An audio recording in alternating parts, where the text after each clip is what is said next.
أبا عبد الله يا أبا عبد الله.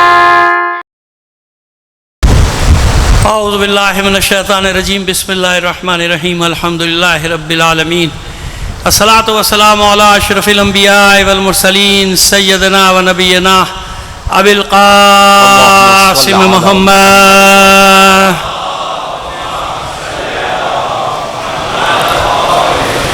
وآلہ الطیبین الطاہرین المعصومین ولعنۃ اللہ علی اعدائہم اجمعین من الآن الى قیام یوم الدین. اما بعد فقد قال اللہ تعالی فی کتابہ المبین وہو اصدق القائلین وقولہ الحق. بسم اللہ الرحمن الرحیم. فی بیوت اذن اللہ ان ترفع ویذکر فیہا اسمہ صدق اللہ العلی العظیم. صلوات بھیجئے محمد آل محمد پر.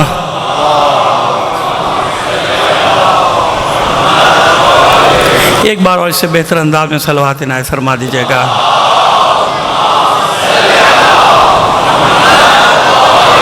عزیزان محترم، شب عاشور ہے تو زیادہ وقت مصائب کو بھی دینا ہے، شہادت کو بھی دینا ہے، لیکن دو تین باتیں بہت ضروری ہیں. ظاہر کل کا دن عاشور کا دن ہے. پہلے بھی آپ کی خدمت میں عرض کیا تھا کہ عاشور کا جلوس ہمارا جلوس ہے نا، تو تمام بچوں کو، جوانوں کو ہمیشہ نصیحت کرتے ہیں کہ انتہائی صبر و تحمل کے ساتھ، نظم و ضبط کے ساتھ، اور جس کی ذمہ داری ہے اس جلوس کو چلانا، ان سے تعاون کے ساتھ جلوس کے معاملے میں تعاون کرنا ہے. کوئی اشتعال انگیزی نہ پھیلانی ہے نہ پھیلنے دینی. صبر و سکون کے ساتھ اپنے اعصاب پہ قابو رکھتے ہوئے، کیونکہ عموماً میں نے عرض کیا ہوتا ہے کہ جب جلوس میں جاتے ہیں تو کچھ جوان یا کچھ ہوتا ہے جذباتی ہو جاتے ہیں ذرا سی بات پہ. یہ سب نہیں چلے گا، بالکل بھی نہیں ہے. سب سے پہلے جانتے ہیں کہ فرنٹ پہ ہمارے اسکاؤٹس ہوتے ہیں، ہمارے بچے ہوتے ہیں. میں نام لے چکا تمام اسکاؤٹس کے، تنظیموں کے. وہ ہوتے ہیں، ان کے ساتھ تعاون کریں، بھرپور تعاون کریں. پھر انتظامات کے سلسلے میں آپ جانتے ہیں ٹریفک پولیس وہاں ہوتی ہے، وہاں پولیس کے سپاہی بھی ہوتے ہیں، وہاں رینجرز کے سپاہی بھی ہوتے ہیں. مجھے افسروں سے کوئی کام نہیں، نہ سروکار ہے، لیکن ان سپاہیوں سے جو سڑکوں پہ ڈیوٹی انجام دے رہے ہیں، ان سب کے ساتھ تعاون ہمارا فریضہ ہوتا ہے، تاکہ نظم و ضبط کے ساتھ ہمارا جلوس اپنی منزلوں تک پہنچے. اور یہی میری درخواست ہے سب سے، اسکاؤٹ سے بھی، ٹریفک پولیس سے بھی، سپاہیوں سے بھی، پولیس کے ہوں چاہے رینجرز کے ہوں، کہ آپ بھی عزاداروں کے ساتھ تعاون کریں.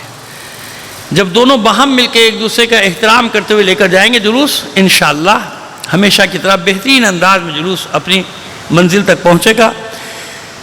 اور اگر خدا نہ کرے کوئی منصوبہ بنائے تو نہ چھپ کے بیٹھے ہوتے ہیں، گھو میں کوئی بنا کے بیٹھا ہوا ہے، پاکستان میں کسی بھی جگہ، خالی کراچی کی بات نہیں کر رہا، کہیں بھی کر رہا ہے، تو میں نے پہلے عرض کر دیا کہ اگر کوئی امتحان اللہ نے لکھا ہے ہمارے لیے تو پہلے بھی دیتے رہیں امتحان، پھر بھی انشاءاللہ امتحان دیں گے ثابت قدمی کے ساتھ.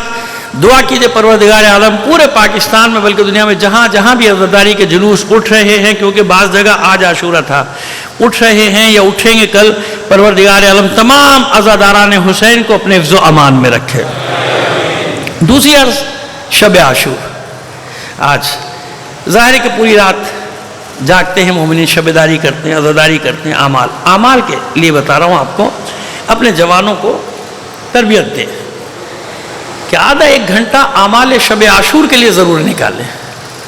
ضروری ہے، روحانی تربیت کے لیے بھی ضروری ہے نا، اہل بیت سے قرب کے لیے بہت ضروری ہے کہ وہ یہاں بھی ہوتے ہیں، ہر مسجد میں ہوتے ہیں اعمال. یہاں بھی ہر سال میرے علم ہے کہ ہر سال بہت اچھے پیمانے پہ بہترین طریقے سے اعمال کروائے جاتے ہیں، ہر جگہ ہوتے ہیں جہاں جہاں مومنین رہتے ہیں، جہاں ان کی مسجدیں. تو اعمال شب عاشور ضرور. کیوں؟ دیکھیے شب عاشور آپ کہیں بھی پڑھ لیجئے، یہی لکھا ہے کہ حسین کے خیموں سے مناجات کی اور قرآن کی تلاوت کی آوازیں ایسی آ رہی تھیں جیسے مکھیوں کی بھنبھناہٹ کی آواز ہے نا. تو یہ تھا، عہد و پیمان بھی ہو رہا ہے، ایک دوسرے کو بہادری کے قصے بھی سنائے جا رہے ہیں، ایک دوسرے کو جوش بھی دلایا جا رہا ہے، اہل بیت سے وفا کا اعلان بھی کیا جا رہا ہے، اور ساتھ ہی ساتھ عبادت بھی انجام. تو اعمال شب عاشور کے لیے گزارش کروں گا آپ سے کہ اپنے بچوں کو ضرور اس طرف راغب کریں کہ اعمال شب عاشور انجام دیں. تمام عزاداران حسین کی حفظ و سلامتی کے لیے ایک بار اور بلند آواز سے صلوات بھیج دیجیے گا. آئیے خلاصہ کرتے ہیں بات کا. میں نے عرض کیا کہ ظاہر ہے کہ زیادہ وقت مصائب کو دینا ہے. خلاصہ کرتے ہیں بات کا کہ ان گھروں کی طرف پروردگار نے نشاندہی کی یا نہیں کی.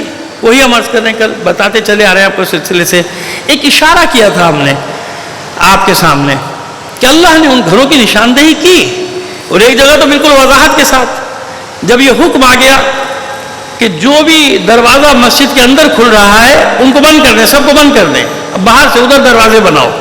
مسجد کے اندر کسی کا دروازہ نہیں کھلے گا سوائے ایک دروازے کے, کوئی دروازہ مسجد کے اندر نہیں کھلے گا.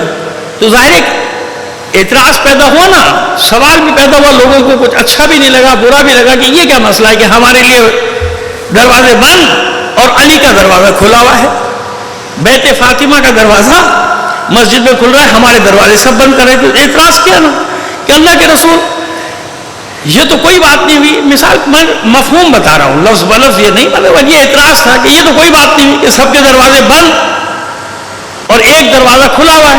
تو اللہ کے رسول نے جواب میں فرمایا تھا کہ ما فتحت ابوابا ولا اسددت بابا.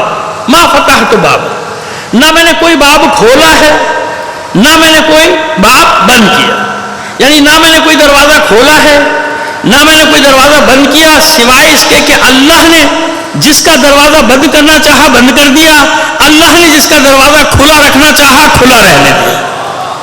یہ ہے تاریخ میں, اب کوئی مٹائے لاکھ مٹانا چاہے, لیکن یہ ہے آج تک بند ہے نا, سب کے دروازے بند ہیں. وہ دروازہ ایک, کیونکہ اللہ کا حکم ہے. اللہ کے رسول فرما رہے میں نے اپنی مرضی سے نہیں کیا, نہ میں نے اپنی مرضی سے کوئی دروازہ کھلا چھوڑا ہے نہ نے اپنی مرضی سے کوئی دروازے کو بند کیا ہے. یہ اللہ کا حکم ہے کہ کون سے دروازے کو کھلا رکھنا ہے, کون سے دروازے کو بند رکھنا ہے. یہ اللہ کا حکم ہے کہ ایک دروازہ. اسی لیے اس کی طہارت کی ضمانت دی نا قرآن مجید نے کہ باقی سب کے لیے اور حکم ہے. جنہیں میں پاک کر رہا ہوں, جنہیں میں معصوم قرار دے رہا ہوں, جنہیں میں طاہر و مطہر قرار دے رہا ہوں, ان کا حکم کچھ اور ہے. واضح طور پہ قرآن میں بتا دیا کہ ان کا حکم الگ ہے. جن کو میں پاک کر دوں ان کے ساتھ وہ مسائل نہیں جو مسائل تمہارے ساتھ ہے. لہذا تم میں سے کوئی کسی بھی حالت میں مسجد کے اندر آ سکتا ہے, پابندی ہے. اس گھرانے کے لیے جسے اللہ نے پاک و پاکیزہ قرار دیا, اس گھر کے بچوں کے لیے بھی پابندی نہیں. اسی لیے اللہ کے رسول جب خطبہ ارشاد فرما رہے ہوتے تھے تو کوئی بھی حسن یا حسین میں سے آتا تھا, حضور اپنے ممبر سے اترتے تھے, یہ برادران کی ہمیں روایت ہے, اترتے تھے, اسے آغوش میں اٹھاتے تھے, زانوں پہ بٹھاتے تھے اور پھر دوبارہ سے خطبہ شروع کرتے تھے. کسی اور کے لیے تو یہ حکم نہیں تھا, کوئی اور تو ایسا نہیں کرتا تھا. تو ایسا نہیں کہ بتائے گا نا یہ گھر ہے, اور پھر اس کے بعد مولا عارفان نے کتنی جگہ بتایا ہم اہل بیت کون. ایک صلوات بھیجیے محمد آل محمد پر.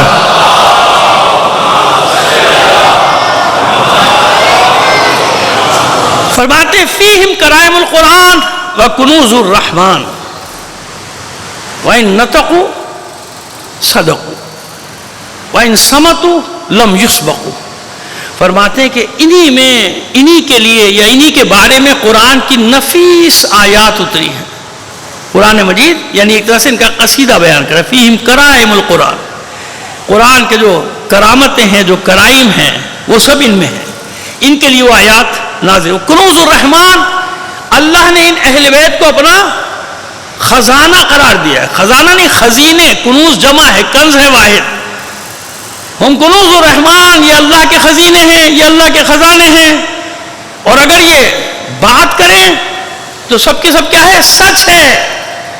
اور اگر یہ خاموش ہیں تو خبردار ان پر کوئی سبقت نہیں کر سکتا, یعنی گفتگو میں کوئی پہل نہیں کر سکتا جب یہ خاموش رہیں.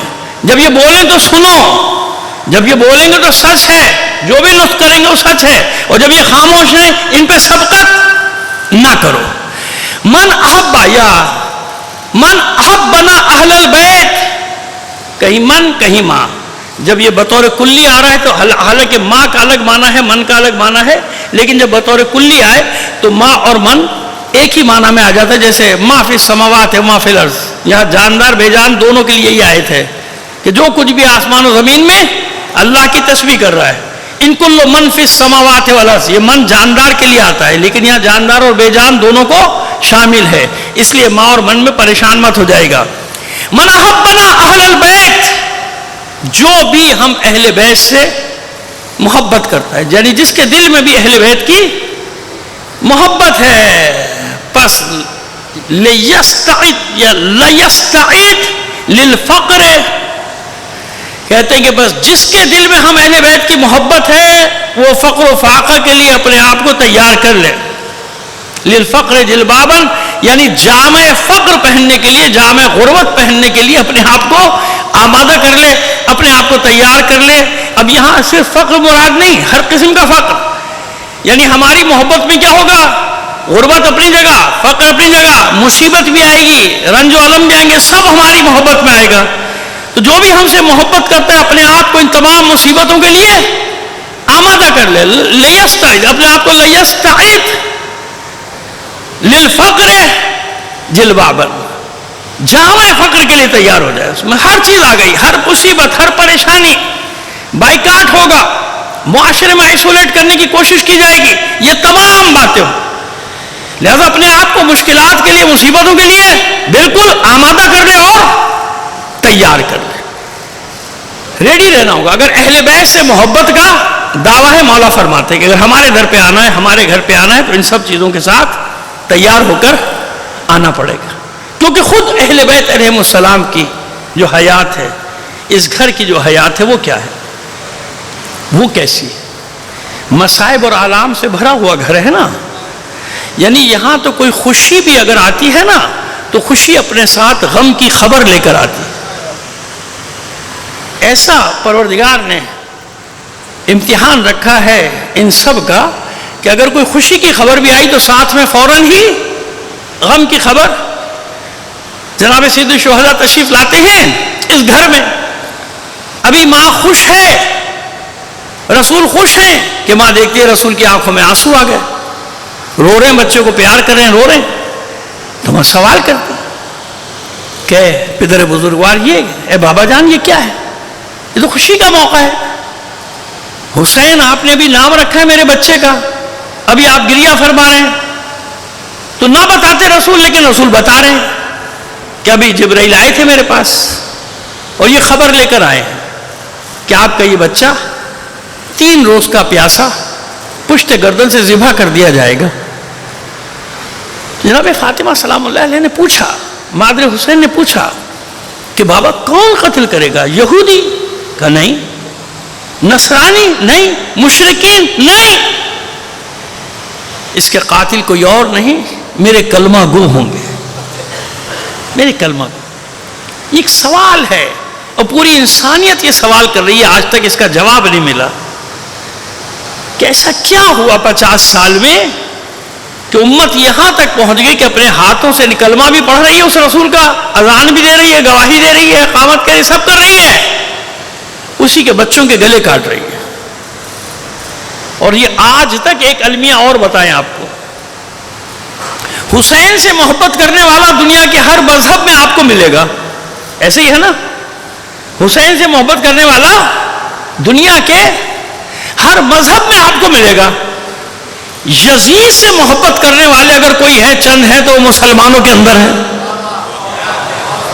اس سے بڑا المیہ ہو سکتا ہے کوئی کہ حسین سے محبت کرنے والا ہر مذہب میں ہو اور یزید سے محبت کرنے والا صرف اور صرف مسلمانوں میں ایک گروہ ہو، جو آج بھی اور تیاریاں کر رہے ہیں۔ میں آپ کو بتا دوں ایک تیاری اور ہو رہی ہے، وہ جو تکفیری بل ابھی تک رکا ہوا تھا نا، جس کو روکا ہوا تھا، احتجاج کر کے تمام مومنین پاکستان میں عاشور کے بعد تیاری کر لی گئی کہ اس بل کو پیش کیا جائے گا، اس کو منظور کرایا جائے گا۔ جانتے ہیں کیوں؟ یہاں کچھ قوانین ایسے بنائے جاتے ہیں کہ جن میں اپنے آپ کو بچاؤ، مخالف کو پھنساؤ، اپنے آپ کو بچا لو اور مخالف کو پھنسا لو۔ اس بل کی آڑ میں اپنے اہل سنت علماء کو بھی ہوشیار کر رہا ہوں کہ آپ بھی ہوشیار ہو جائیں۔ ہم تو نکل جائیں گے، ہمیں تو معلوم ہے کیا کرنا ہے نا، ہم نکلتے، 1400 سال ہو گئے نہ معلوم کیا کیا ہوا ہمارے ساتھ، ہم نکلتے چلے جاتے، لیکن یاد رکھیے کہ اس میں کوئی بچے گا نہیں۔ یہ بل اس لیے منظور کرایا جا رہا ہے کہ تھوڑے دن کے بعد پھر یہ قانون ہوگا کہ نہیں، آپ حسین کا نام لیجئے، یزید کو برا بلا نہیں کہیے۔ سمجھے آپ کیوں؟ کھلم کھلا ایک گروہ کھڑا ہو جائے گا کہ یزید ہمارا امیر ہے، یزید ہمارا پیشوا ہے، یزید ہمارا امام ہے، لہذا قانون یہ ہے کہ کسی دوسرے کے محترم ہستیوں کو برا نہیں کہو، برا کہو گے تو ایف آئی آر کٹے گی، 10 سال سزا ہوگی، یہ ہوگا وہ ہوگا. سمجھے میری بات کو آپ؟ تو حکومتی ایوانوں تک بھی آواز پہنچانا چاہ رہا ہوں کہ ایسا کھیل نہ کھیلو. یہ ملک بیچارہ پہلے ہی زخمی ہے، بہت زخم اس کو لگ چکے تم لوگوں کے ہاتھوں. نہ کرو ایسا، نہ کرو، نہ کھیل کھیلو. ایسے کھیل نہ کھیلو جس کا نقصان 24 کروڑ عوام کو ہوگا، جس کا نقصان ہماری پاک سرزمین کو ہوگا، جس کا نقصان ہمارے وطن کو ہوگا. کیوں کرتے ہو ایسا؟ اس ملک کے وہ باہر جو دشمن بیٹھے وہ کم ہیں؟ کتنے بڑے بڑے دشمن دانت پھاڑے بیٹھے ہیں ہمارے اوپر، ہر طرف سے یلغار کرنے کے چکر میں ہیں، اور کرتے ہیں جب ان کو موقع ملتا ہے. تو کیوں ایسا کر رہے ہو؟ اچھا ماحول نہیں بنا سکتے ہو؟ کیا پاکستان کا آئین موجود نہیں ہے؟ آئین ہے نا، آئین میں حقوق و فرائض معین کر دیے گئے نا. تمام مکاتب فکر مذہب کے، اب کیا یہ روزانہ کی نئی نئی ترمیمیں، نئے نئے بل کہ جو بنوانا ہو لے کر آ جاؤ بل کی صورت میں؟ نہ کرو ایسا بھائی. ہم دشمن نہیں ہیں. ہم سے زیادہ کون محبت کرتا ہوگا اپنی زمین سے؟ مگر دکھ ہوتا ہے نا، دکھ ہوتا ہے کہ جن کی ذمہ داری سب سے زیادہ ہے وہ یہ کام کر رہے ہیں اسمبلیوں میں بیٹھ کے، ان کے ذریعے سے یہ کام کروایا جا رہا ہے اسمبلیوں میں بیٹھ کے. کیوں کرتے ہو ایسا؟ ابھی جو ہو چکا وہ کم ہے. 75 سال میں کیا کچھ نہیں ہو گیا. پھر بری لگتی ہیں ہماری باتیں، ایسے کہہ دیتے ہیں، ایسے کہہ دیتے ہیں. کیسے کہیں؟ نہ پیار کی سمجھو تم، نہ تلخ لہجہ تم سمجھو، نہ شیریں لہجہ تم سمجھو. کوئی بات ہی نہیں سمجھ میں آتی. نہیں کرے ایسے، نہیں کرو. اس ملک کے ساتھ نہ کرو. ہم تو آخری سانس تک چلاتے رہیں گے کہ نہ کرو ایسا، نہ کرو ایسا، نہ کرو. یہ 24 کروڑ لوگوں کے ساتھ، ان لوگوں کے ساتھ، یہاں کے بچوں کے ساتھ، ہماری نسل کے ساتھ، نئی نسل کے ساتھ ایسا سلوک نہ کرو. نہیں کرو ایسی باتیں جس کا نقصان سب کو اٹھانا پڑے گا. اور پہلے بھی نقصان سب کا ہی ہوا، کسی ایک کا تھوڑی ہوا. سب کا نقصان ہوا اس ملک. نہ کرو ایسا، اس طرح سے نہ کرو. تو میرے خیال ہے کہ بڑے اچھے پیارے انداز میں میں نے آپ کو برا بھلا کہے بغیر اپنا پیغام پہنچایا ہے. غور کر لیجیے. ہم ناچیز لوگوں کی باتیں، ہم جیسے حقیر سے لوگوں کی باتوں کو کبھی غور کر لیجیے، کبھی سوچ لیجیے، سمجھ لیجیے کہ نہیں، اس کا نتیجہ اچھا نہیں ہوگا. بھائی نہیں کرو ایسا. کیا چاہتے ہو اس ملک میں مزید، اور کیا چاہتے ہو؟ اتنی تفریق پڑ گئی اتنے سالوں میں. بھائی بھائی کو دشمن ہو گیا، ہمسایہ ہمسائے کا دشمن ہو گیا، شہروں کا چین غارت ہو گیا، امن و امان تباہ و برباد ہو گیا. اور کیا؟ کہاں تک، کہاں تک؟ نہ کرو ایسا. اس سے زیادہ اچھے انداز میں پیغام نہیں دے سکتا تھا میں آپ کو. میں نے پہنچا دیا آپ کو بھی، اور جہاں پہنچانا ہے وہاں بھی پہنچا دیا ایوانوں تک. حجت تمام کرتا ہوں بھائی، کیونکہ آج کل وہ زمانہ ہے نا کہ ہر چیز محفوظ ہو جاتی ہے، ہر چیز محفوظ. حجت تمام کرتا ہوں کہ تم کو معلوم ہو جائے کہ ہم اس مٹی کے پیچھے مرے جا رہے ہیں، اس ملک کے پیچھے مرے جا رہے ہیں. اللہ جانتا ہے کہ ہمارے دلوں کی. اچھا آپ انصاف سے بتائیے کون سا دل ایسا ہے جس کی خواہش نہیں ہے کہ اس ملک میں امن و امان ہو، چین ہو، آرام ہو، سب محبت سے رہے؟ کون نہیں چاہتا سوائے دہشت گردوں کے؟ سب یہ چاہتے ہیں نا. تو آپ کو دل کی آواز سنائی نہیں دے رہی 24 کروڑ لوگوں کی کہ وہ تھک گئے ان چیزوں سے؟ بس کر دو خدا را. تھک گئے لوگ، بیزار آ گئے ان چیزوں سے. وہ محبت کی، چین کی زندگی چاہتے ہیں. جینے دو انہیں. خاص طور پہ یہ میری نئی نسل، ہم تو بڈھے ہو گئے، کچھ پتہ نہیں کب نکل جائیں آگے. ان بچوں پہ رحم کر دو جنہوں نے کچھ نہیں دیکھا. بس یہ آنکھیں کھولتے ہیں ہر طرف یہی نظر آ رہا ہوتا ہے. تعصب نظر آ رہا ہے، یہ نظر آ رہا ہے، لسانی تعصب، فرقہ وارانہ تعصب، صوبے کا تعصب، فلاں تعصب، فلاں تعصب. اسکول میں جاتے ہیں تو تعصب کا نشانہ، محلوں میں رہتے ہیں تو تعصب کا نشانہ. نہ کرو ایسا. کیا بنے گی یہ نسل؟ نتیجہ کیا ہوتا ہے کہ ہمارا ٹیلنٹ، ہماری ذہانت بھاگی چلی جا رہی ہے، بھاگی چلی جا رہی ہے، دوڑ رہی ہے کہ وہ کسی طرح نکلو یہاں سے.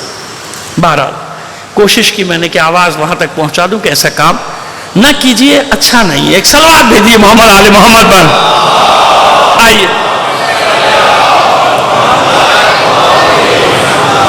تو جمع ہو جائیے، حسین پر جمع ہو جائیے، حسین کو مکاتب فکر سے باہر لے جائیے، حسین کو ایک آفاقی شخصیت تو مان لیجئے، حسین کو مرکز تو قرار دے دیجئے، مقاومت کا، استقامت کا، صبر کا، شجاعت کا، دین کی پاسداری کا۔ جس کے گھر کا مال ہوتا ہے نا، اس کو زیادہ فکر ہوتی ہے کہ میری میراث مجھ سے لٹ نہ جائے۔ تو کربلا میں یہی تو فیصلہ ہوا، ایک تھے کلمہ پڑھنے والے، ایک تھے کلمہ پڑھوانے والے، فرق ہے نا۔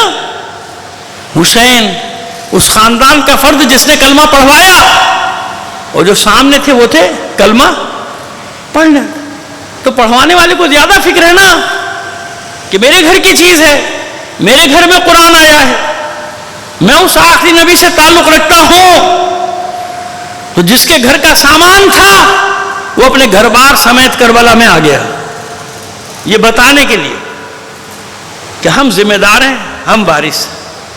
اور ایسی لازوال قربانی کہ اب قیامت تک دین اسلام پر آندھیاں تو آئیں گی، ادھر ادھر سے حملے تو ہوں گے، ہوائیں تو چلیں گی، لیکن اسلام کے شجر کو کوئی مٹا نہیں سکے گا۔ کیوں؟ حسین نے اس کی جڑوں میں، اس کی بنیادوں میں اتنا پاک خون دے دیا کربلا میں کہ قیامت تک اب یہ باطل اور یزیدیت کربلا کی دیواروں سے سر ٹکراتی رہے گی، اس کا اپنا سر پاش پاش ہوتا رہے گا۔ بس یہ شب عاشور کا پیغام تھا جو میں نے آپ کو دے دیا۔ اب میں اپنی منزل کی طرف آتا ہوں۔ ہر سال شب عاشور ہم ایسے ہی پڑھتے تاکہ پیغام آپ سب تک چلا جائے کل کے حوالے سے، اور جہاں پہنچتے ہیں وہاں۔ اور شکریہ وغیرہ ادا کرتے نہیں، شب عاشور ایسی کیا شکریہ ادا کرنا، لیکن دعا ضرور کرتا ہوں نا کہ جو بھی جس انداز میں اس عزاداری کو آگے بڑھانے میں یا اس کو قائم رکھنے میں جو بھی اپنا حصہ جس انداز میں لے رہا ہے، پروردگار ان کی توفیقات میں اضافہ فرما، ان کو اپنے حفظ و امان میں رکھ۔ بس ایک دعا اور کر لیجیے کہ پروردگار ہماری سرزمین کی حفاظت فرما، ہماری سرحدوں کی حفاظت فرما، اور دشمنوں کے شر سے، چاہے وہ داخلی ہوں چاہے وہ خارجی ہوں، کے شر سے پاکستان کو محفوظ کر دے۔ ایک صلوات اور عنایت فرما دیجئے محمد آل محمد پر۔ اور یاد رکھیے، جس کا جتنا قیمتی سامان ہو، قربانیاں بھی وہ اتنی ہی قیمتی دیتا چلا جاتا ہے۔ وہ دنیاوی رہبر اپنے بچوں کی قربانیاں تو نہیں دیتے نا، دوسروں کے بچوں کو مرواتے جاؤ۔ اپنے بچوں کو کیسے ماریں؟ اپنے بچے کو مروائیں گے تو پھر آگے حاکم کون بنے گا؟ کس کے ہاتھ میں؟ لیکن یاد رکھیے، الہی رہبر سب سے پہلے اپنے بچوں کو میدان میں لے کر آتے ہیں، یعنی جن کو منصب اللہ کی طرف سے ملا ہو وہ سب سے پہلے اپنے بچوں کو میدان میں لے کر آتے۔ میدان مباہلہ ہلاکت کا میدان تھا نا، ہلاکت کا میدان تھا نا، فَنَجَلْ لَعْنَةَ اللَّهِ عَلَى الْكَاذِبِينَ، ہلاکت کا میدان ہے۔ تو اللہ کے رسول نے کسی کے بچوں کو ساتھ ہی نہیں لیا، اپنے جگر کے ٹکڑوں کو لے کر آئے تھے، تاکہ دنیا پہچان لے کہ جس کو اپنے حق پر ہونے کا یقین ہوتا ہے وہی اپنی اولاد کو اس میدان میں لا سکتا ہے، اور کوئی نہیں لا سکتا۔ بس ایک سوال، بہت ساری تفسیریں ہیں، ایک سوال کا جواب یوں مل گیا کہ بار بار لوگ کہتے ہیں کہ خواتین کو کیوں لائے، بچوں کو کیوں لائے؟ حسین تو اس لیے لے کر آئے تاکہ دنیا پر ثابت کر سکیں کہ حق کیا ہوتا ہے، کیونکہ حق پر ہے حسین، لہذا جو کچھ بھی ہے قربان کرنے کے لیے سب حسین لے کر آ گئے کربلا کے میدان۔ اور اگر نہ لاتے تو انصاف سے بتائیے، اگر ثانیہ زہرا نہ ہو، سید سجاد نہ ہو، سکینہ نہ ہو، تو کوفہ اور شام اور زندانوں کو، راہوں کو فتح کون کرے گا؟ حسین جانتے ہیں کہ میں کیوں لایا ہوں۔ عاشور کو یہ واقعہ ختم ہو چکا ہوتا، بس 10 دن کا ذکر ہوتا، اس کے بعد ختم۔ لیکن عاشور کے بعد جو کچھ ہوا وہ کس نے زندہ رکھا؟ زینب نے، سید سجاد نے۔ سب کچھ کھونے کے بعد ایک خاتون جس کی آواز ہمسائے نے نہیں سنی، جو 35 سال ہمسائے میں، اس نے آواز نہیں سنی ثانیہ زہرا کی، وہ خاتون اس کو ذمہ داری دے کر جا رہے ہیں حسین کہ یہ تمہارے سپرد اب ہے، اب اس کاروان کو تمہیں لے کر جانا ہے، اس قافلے کو تمہیں لے کر جانا ہے۔ وہ ثانیہ زہرا کوفے شام میں جب خطبہ دے رہی ہے تو سر پہ چادر نہیں ہے، ہاتھ بندھے ہوئے تھے. بھائی ممکن ہے خطبے کے وقت کھول دیے ہوں، میں اس بحث میں نہیں پڑھنا چاہتا، لیکن مجمع تو دیکھے نا، مجمع کس کا ہے؟ لشکر ابن زیاد ایک جگہ اور ایک جگہ لشکر یزید، سب اس کے ہم پیالہ ہم نوالا ہم نوا جمع ہیں، وہاں وہ بی بی خطبہ دے رہی ہے. تو حسین جانتے ہیں کہ کس کس کی ضرورت ہے، کس کو لے کر جانا ہے اور کسے چھوڑ کر جانا ہے. جنہیں چھوڑ کر جانا تھا یعنی واپس بھیجنا تھا، کچھ وہ چھوڑ کے گئے حسین جن کی ضرورت ہے، خود چھوڑ کے گئے اپنی نیابت میں کہ سب ختم نہ ہو جائے. جناب محمد حنفیہ کو خود چھوڑا ہے، جناب عبداللہ ابن جعفر طیار کو خود منع کیا کہ آپ نہیں جائیں، مسلم بن عقیل کو خود بھیجا ہے کوفے. ایک وہ ہیں جنہوں نے حسین کا ساتھ چھوڑا، اور حسین نہیں چاہتے تھے کہ وہ میرے ساتھ آئیں، راستے میں کہتے جا رہے تھے وعدگاہ کی طرف جا رہا ہوں، وعدگاہ کی طرف جا رہا ہوں، قتل ہو جاؤ گا، جو میرے ساتھ ہوگا وہ بھی قتل ہو جائے گا. تو واپس جا رہے تھے نا لوگ، واپس جاتے آخر میں ہو جائے نا 72، تو بیچ میں سے لوگ جاتے رہے حسین کو چھوڑ کے چلے گئے سب. 72 کیسے تھے؟ کیونکہ 72 دیکھ رہے تھے کہ اگر جنگ کا میدان آئے گا تو حسین سب سے پہلے اپنے جگر کے ٹکڑوں کو پیش کرے گا. اور ایسا ہی ہوا، یاد رکھیے گا.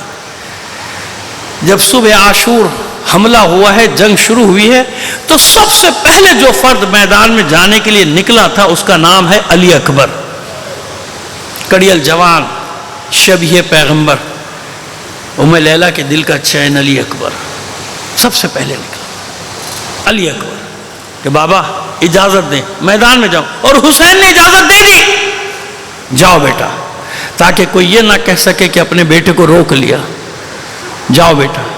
لیکن یہ الگ بات کہ علی اکبر میدان میں جاتے کیسے. انصار حسینی کی غیرت یہ گوارا ہی نہیں کرتی تھی کہ ہم موجود ہوں اور علی اکبر میدان میں چلا جائے.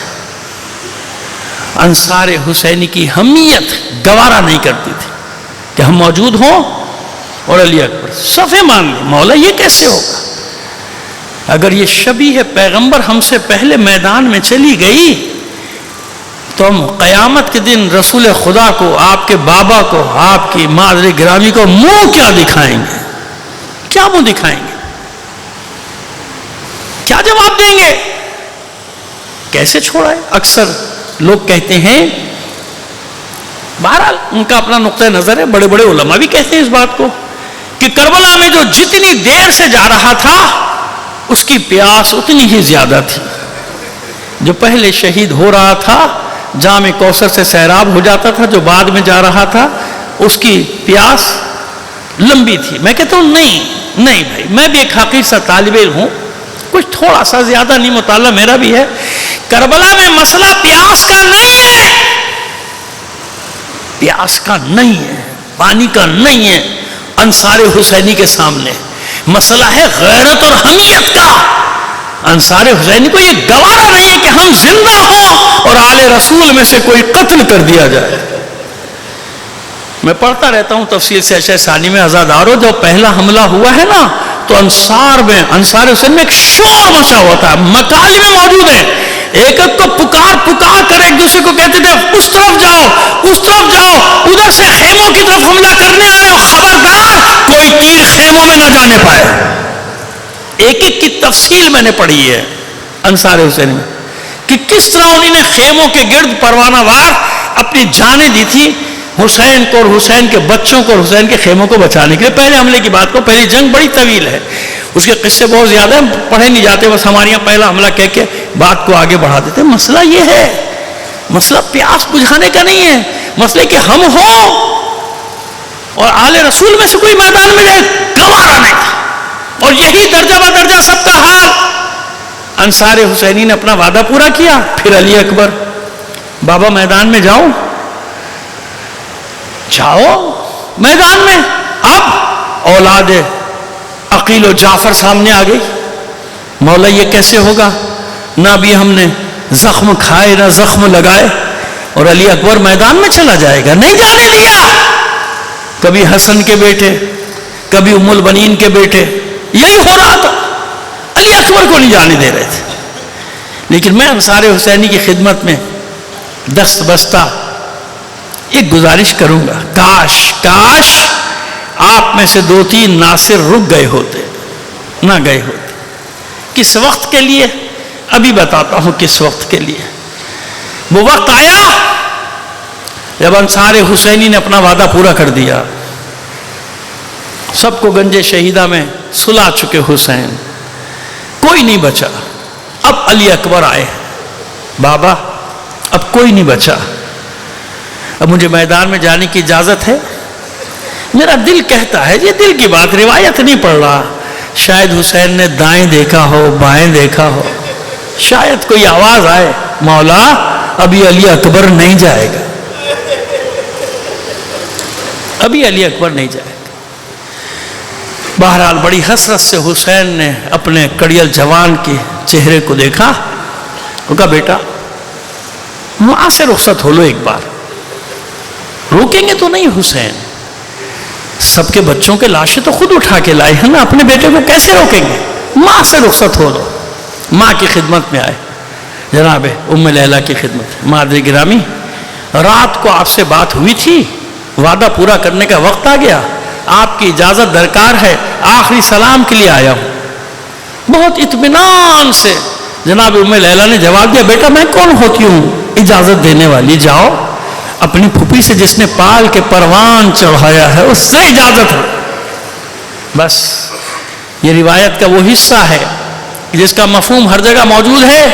ہمیشہ آپ سے عرض کرتا ہوں کہ الفاظ میرے ہو جاتے ہیں، بین اور نوحے کے باب میں جتنی اجازت ہے بس میں وہاں تک جاتا ہوں، اس سے آگے نہیں جاتا۔ مشکل مرحلہ ہے علی اکبر کے لیے، مشکل مرحلہ ہے، پھوپھی سے اجازت لینا آئے ہیں خیمے میں، سلام کیا، پھوپھی نے جواب دیا مگر رخ پھیر لیا۔ حیران ہو کر کہتے ہیں علی اکبر، پھوپھی اماں کبھی ایسا نہیں ہوا کہ ہم آئے ہوں اور آپ نے رخ پھیر لیا ہو، یہ آج کیا ہوا؟ جناب ثانیہ زہرا فرماتی ہیں، بیٹا تجھ سے کوئی خطا نہیں ہو سکتی، لیکن میں جانتی ہوں آج تو کس ارادے سے آیا ہے، میں جانتی ہوں۔ علی اکبر تیری جوانی بچانے کے لیے میں نے اپنے اون و محمد کو قربان کر دیا۔ جانتی ہے زینب کہ حسین کے لیے علی اکبر کیا ہے، کیا ہے، کلیجے کی ٹھنڈک ہے علی اکبر حسین، بیٹا تجھے میدان میں نہیں جانے دوں۔ علی اکبر فرماتے ہیں، پھوپھی اماں جب تک آپ اجازت نہیں دیں گی میں نہیں جاؤں گا۔ اچھا بس ایک سوال ہے، ایک مسئلہ ہے، وہ حل کر دیجئے۔ بیٹا اس وقت کیا مسئلہ حل کر سکتے ہیں؟ بس یہ بتائیے آپ کا مرتبہ بلند ہے یا میری دادی زہرا کا؟ حیران ہو کر ثانیہ زہرا فرماتی ہے، بیٹا یہ کیسا سوال کیا؟ کہاں وہ سید نساء عالمین، اور کہاں میں ادنا سی کنیز؟ کہ اچھا اگر میری ماں میری دادی زہرا نے قیامت کے دن آپ سے سوال کر لیا، علی اکبر اے زینب اپنے علی اکبر کو بچا لیا، میرا حسین قتل کر دیا گیا۔ زینب کو پیار آ گیا اپنے بھتیجے پہ، گلے میں باہیں ڈالی، پیشانی کے بوسے لینا شروع کیا، آنکھوں میں آنسو، میرے لال علی اکبر تو نے پھوپھی کو لاجواب کر دیا، اب نہیں روکوں گی۔ لیکن اس کے باوجود مقاتل میں لکھا ہے کہ علی اکبر جب رخصت کا وقت آیا علی اکبر کی، تو بار بار خیمے کا پردہ اٹھتا تھا گرتا تھا، 70 بار خیمے کا پردہ اٹھا اور گرا۔ جب آگے بڑھ کے دیکھا، راوی نے حمید بن مسلم کا نام ہے زیادہ تر، آگے بڑھ کے کہتا ہے کہ ایک جوان کڑیل جوان نکلنے کی کوشش کرتا تھا اور بیبیاں واپس کھینچ لیتے۔ اندازہ کیجئے نا آپ، شبیہ پیغمبر ہے وہ علی اکبر جس کے رخ انور کو دیکھ کے خود حسین نانا کی زیارت کا شرف حاصل کرتا ہو، تو خاندان میں اہل بیت میں اس علی اکبر کا مقام کیا ہوگا؟ بڑی مشکل سے علی اکبر نکلے، حسین باغ تھامے کھڑے ہیں، سوار کرائے، جاؤ بیٹا بس کچھ ہی دیر میں ہم بھی تمہارے پیچھے پیچھے آ رہے ہیں۔ علی اکبر میدان کی طرف روانہ ہوئے، کچھ آگے بڑھے تھے، احساس ہوا کہ پیچھے پیچھے کوئی آ رہا ہے۔ اب جو واپس پلٹ کر دیکھا تو کیا دیکھا؟ بوڑھا باپ دونوں ہاتھوں سے کمر تھام، نیچے اتر آئے حسین گھوڑے سے، علی اکبر نیچے اترے، واپس پلٹے، حسین کے ہاتھ تھام کر کہتے ہیں، بابا آپ تو مجھے رخصت کر چکے، اگر ایسے میرے پیچھے پیچھے آئیں گے میں کیسے جنگ کروں گا؟ میں کیسے میدان میں جاؤں گا؟ حسین نے علی اکبر کو آغوش میں لیا اور سینے سے لگا کے بھینچ لیا اور اشک آ گیا، میرے لال علی اکبر، تیرا کوئی تجھ جیسا بیٹا ہوتا اور اس طرح قتل ہونے کے لیے جا رہا ہوتا تو میری کیفیت سمجھ سکتا تھا۔ اچھا میرے لال، جہاں تک ہو سکے مجھے مڑ مڑ کر دیکھتا جا، مجھے مڑ مڑ کر دیکھتا جا۔ علی اکبر گئے، جنگ شروع ہوئی۔ سنیے حسین کا حال کیا ہے۔ حسین کا حال یہ ہے کہ میدان میں کبھی دائیں طرف دوڑتے ہیں، کبھی بائیں طرف۔ جانتے ہیں کیوں؟ جس سمت میں علی اکبر حملہ کرتے ہوئے جاتے تھے، حسین اسی سمت میں دوڑتے تھے تاکہ میرا بیٹا میری آنکھوں کے سامنے رہے، میرا بیٹا میری نظروں کے سامنے رہے۔ لیکن ایک وقت وہ آیا جب حسین کو علی اکبر نظر نہیں آتے، کبھی دائیں جاتے ہیں کبھی بائیں جاتے ہیں۔ وہ ہجوم ہے سپاہ کا، ہجوم۔ حسین کا چاند شام کی سیاہ بدریوں میں کھو گیا، گہنا گیا، گم ہو گیا۔ آواز دینا شروع کی، علی اکبر کس طرف ہے؟ علی اکبر کس طرف ہے؟ میرے لال علی اکبر جواب دے۔ دیکھ حسین آوازیں دے رہا ہے۔ ارے علی اکبر کے کانوں میں آواز آ رہی ہے بابا کی، لیکن علی اکبر کیسے بتائے بابا؟ تیرے علی اکبر کے ہاتھ سے تلوار چھٹ گئی، سپر گر گئی، خود گر گیا۔ چاروں طرف سے وار ہو رہے تھے، علی اکبر زخمی حالت میں زخموں سے چور علی اکبر گھوڑے کی پشت پہ گر پڑے، گردن میں اپنی باہیں ڈال دی۔ اچانک حسین ابن نمیر یا سنان ابن انس ان میں سے ایک ملون آگے بڑھا، اس نے پوری برچھی جوان کے کلیجے میں اتار۔ جب اس برچھی کو واپس کھینچنا چاہا تو جوان کی پسلیاں، برچھی کا پھل پسلیوں میں الجھ کے ٹوٹ گیا، نیزے کی انی کلیجے میں رہ گئی۔ بس یہ برچھی کا وار علی اکبر سے برداشت نہ ہوا۔ عزاداروں، کربلا میں جو شہید گرتا تھا مولا کو مدد کے لیے پکارتا تھا، یا مولا ادرکنی، مولا میری مدد کو آئیے۔ لیکن علی اکبر دیکھ رہے تھے کہ صبح سے لاشیں اٹھاتے میرا بابا تھک گیا، مدد کے لیے نہیں پکارا بلکہ آواز دی، یا بتاؤ علیک منی السلام۔ اے بابا، علی اکبر کا آخری سلام آواز حسین کے کانوں سے ٹکرائی، حسین کی دنیا تاریک ہو گئی۔ چلا کر کہا، یا بنیا علی الدنیا بعدک العفا، اے میرے لال تیرے بعد اس زندگانی پر خاک ہو۔